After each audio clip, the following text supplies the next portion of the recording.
And I was like, get away from me. He's like, no, no, no. How do you think I made you? Me and Al Green are like this.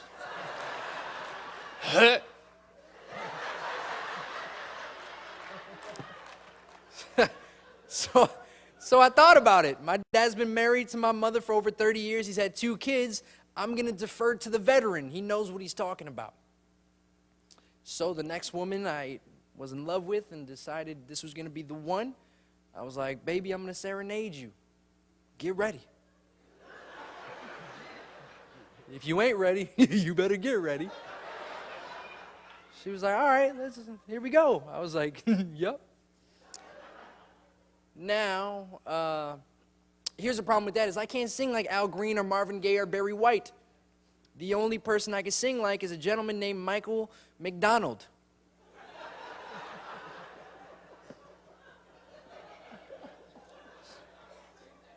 Just as a refresher to make sure we all know who I'm talking about, he has the voice of a black man and the face of an old white slave owner. Okay. Good, we know who I'm talking about then. Fantastic. I'm glad we're on the same page. So me and this young lady are about to get into the moment and make passionate love. And I'm so into the mood and so into the moment that I sing her the wrong Michael McDonald lyrics and I creep her out. How, you say? Let me explain. You know? We're having our fun, and all of a sudden, I'm like, oh, my goodness, this feels amazing. Here we go. You don't know me, but I'm your brother.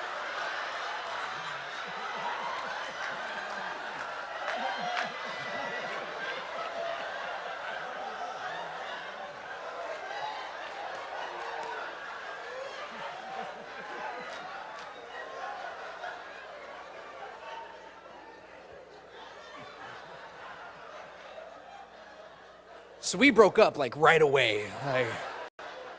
I was so upset though. I was like, no, no, no, we haven't broken up. If I have taken the time out of my day to serenade you, we still go together. I'll see you at your job for your lunch break.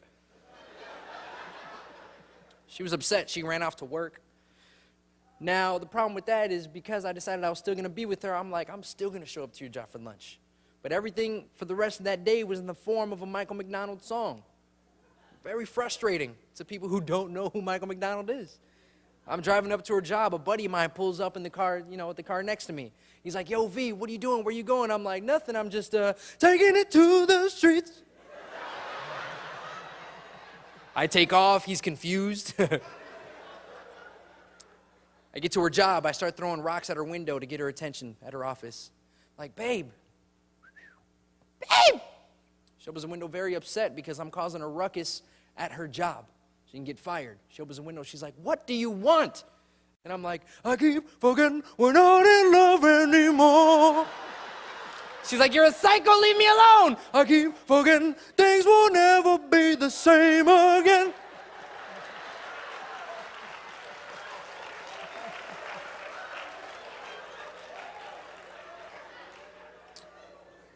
So I've been single for like 4 years, man. It's been kind of crazy. I said I was born and raised in Humboldt Park, which is it's a very interesting place to be, brought up at. We all know, being from our area, Humboldt Park has a certain connotation to it. It's known to be violent. Humboldt Park is like any other area in the city that you can go to. There are certain parts of the park and the neighborhood that are beautiful with beautiful people, and there's other parts of the park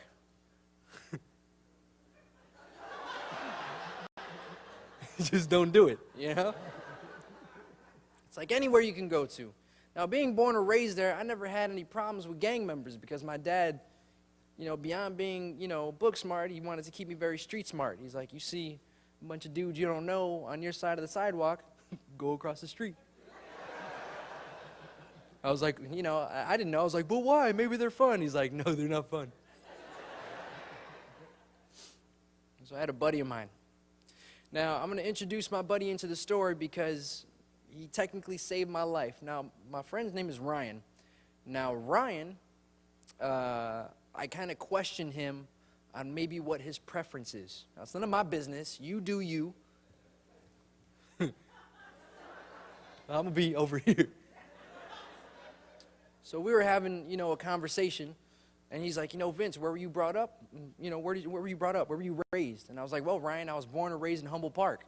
And the moment I said that to him, it registered with him. He's like, oh my goodness, I've seen your neighborhood on 2 TV shows. We're a famous neighborhood. We have been on 2 TV shows. The first one is called First 48. Second one is called Gangland. So, what up, Now, because he knows it's a very violent neighborhood, all of a sudden, like his maternal instincts kicked in. Like that one side he's not sure about was like, oh my God, here I am. He's like, did you say Humboldt Park? And I was like, yeah, what's wrong with you? He's like, don't worry about it, shut up. I was like, yeah, that's where I was, that's where I was raised at. He's like, isn't that where those ganger bangers hang out? Right. I was like, you mean gangbangers? He's like, yes, but it sounds more fun.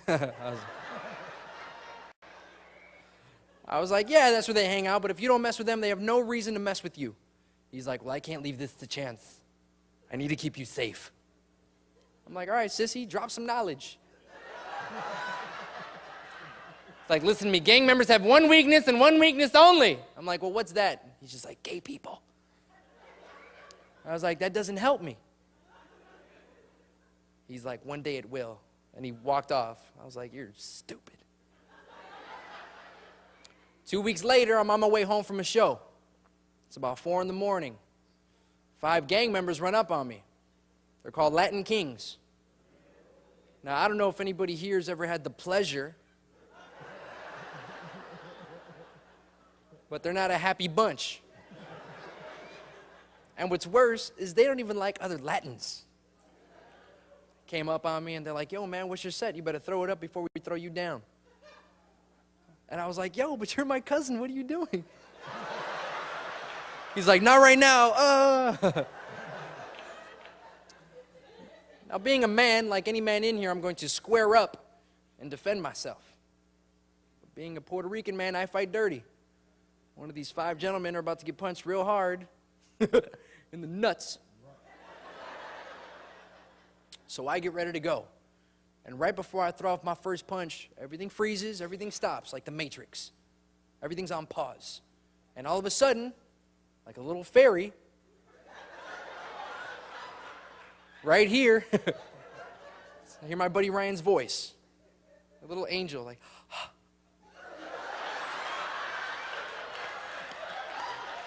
I just assume that's how a gay angel, like, it's some kind of twerk. Like, I just think that's what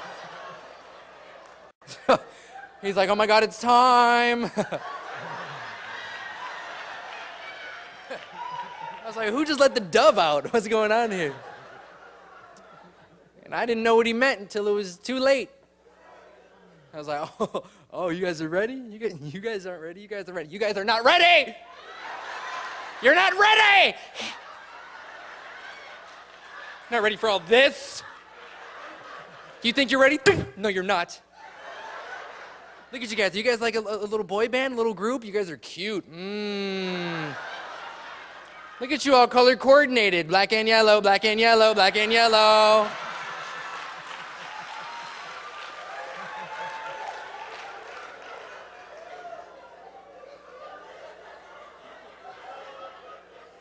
Yo, I got whooped so bad.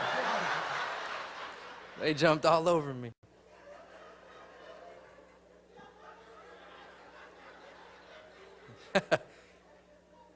Saw Ryan a week later, he was like, ha ha.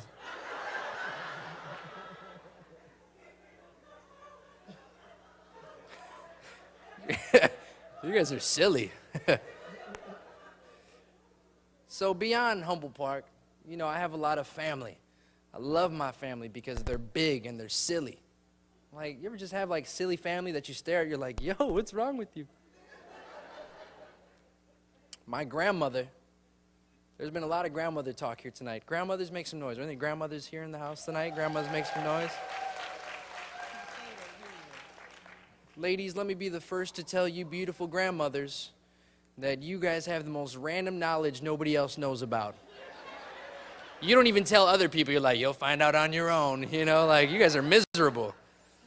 Now, my grandmother was hysterical for all the wrong reasons. But she had tons of random knowledge that she would just throw at me, and it would just throw me off. For example, I was at her house not too long ago. And, you know, any good grandmother, the moment you walk in, she's like, have you eaten? Are you hungry? I'm like, of course. You know, she's like, okay, go into the fridge. There's a little leftover pizza. Have some leftover pizza. That's easy. We've all had leftover pizza in the fridge. You take it out, throw it in the microwave, you're good to go. But what happens when you leave it in the microwave for too long? You overcook it. It's gross. It's nasty. You don't want that. So what I like to do is when the pizza is cooking in the microwave, I like to stare into the microwave while it's cooking. Apparently, this is a no-no with grandmothers. Because my grandmother caught me and she slapped me. She was like, hey, stupid, don't stare into the microwave. And I was like, ooh, why not? She's like, because there's radiation. You could transform.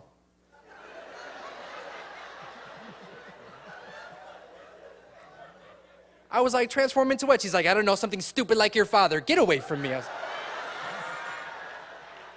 was like, you are so mean. My grandmother was silly. She was super silly. She had very broken English. She was very heavy in Spanish. So she would take the one English word she knew to describe 9 things. Other day I'm over. Hey, Grandma, how are you? Oh, I'm fine. Are you hungry? I'm like, yeah, I could eat. She's like, okay, there's no pizza. Ha, ha, ha, ha. But go into the pantry, have some Cheerios. We all know what Cheerios are. Doesn't matter where you buy it from, it's the same golden box and the honeybee on the front. Very basic. So when I hear Cheerio, that's what I'm looking for. I'm like, that's easy, yeah, I'll go for some Cheerio. Pantry door open, boom, here we go, Cheerio.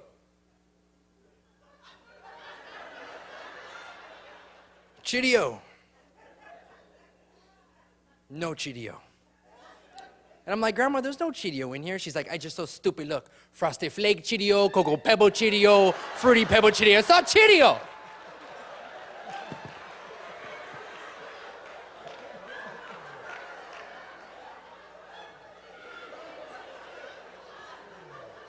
I was like, it's not, but all right, you win. She was out of pocket 100% of the time. She was too much to deal with. Now, here's something else that I normally like to bring up, is that no matter what race you are, down the line before any of us got here, a lot of our ancestors all kind of intermingled. You know, and some people want to kind of deny their bloodlines or their heritage, whatever the case is. Like Puerto Ricans, we are like a gumbo of black, Indian, Spanish, and like a little pepper of white. I was going to say salt, but that'd be too much, you know? That would seem racist. You know, so I appreciate my bloodlines. But a lot of people, like I said, deny it. Now, some people here may even want to deny the fact that you may have some Latin blood in you. Now, let me be the first to tell you that you are about to find out otherwise. This is why. Latinos, we never, ever, ever buy new batteries. Ever. Sound familiar? I'm seeing a lot of this, too. If you think you could recharge the batteries by throwing them in the freezer, got a Puerto Rican woman right there testifying, praise Jesus. Jesus, take the wheel to the nearest store for some batteries. Now, for the longest time, you know, Puerto Ricans, we have a couple things like, oh, they're lazy, they're cheap, blah, blah, blah. And I was hoping my family wasn't that way. I was hoping we put a little bit of effort to just go buy new batteries. And of course, my grandmother showed me the total opposite. Because I walked into her apartment and I was like, hey, Grandma, how are you? And in the background, this is all I heard. Boop. Boop. Boop. I'm like, Grandma, what is that? She's like, oy, mijo, that's the smoke detector. I'm like, look, when the smoke detector is beeping like that, that means the batteries are dying. It can save your life. Do you want me to change the batteries for you? She got real upset. She was like, no, no, no, stupid, don't touch it. And I'm like, well, why not? She's like, because If I don't hear the beep beep, how do I know if it's working?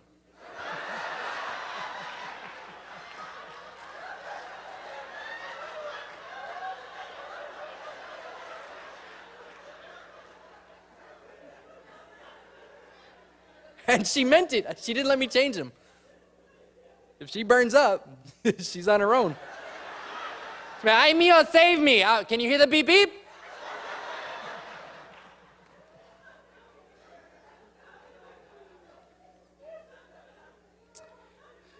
If you don't buy new detergent or hand soap or shampoo and just add water and shake it and think you have a brand new bottle, you're Spanish. If you have multiple little pieces of soap in your bathtub, and by the time you're done, you're doing this with all of them, you're Puerto Rican. It smells so good. What does it smell like? Everything. Out of control. Oh, man. I wish I could party with you guys on the regular. You guys get down. Now, I'm 28 years old. I turned 29 in December. It was very interesting, just because growing up, everybody has their different, stories that they go through, especially when it comes to relationships. Now, ladies, let me be the first to tell you that you deserve a lot when it comes to relationships, because you deal with a lot of crazy stuff when it comes to men. Fellas, just own it. We're miserable creatures. We are. We're jealous. We're territorial. Where you going? Don't worry about it. We're dumb. Ladies, you deserve a ladies' night out. Fellas, if your women want a ladies' night out, let them go. Don't be a party pooper where you want to go? The party's at home. No, it's not. They know it too. Look at them all clapping. That's right.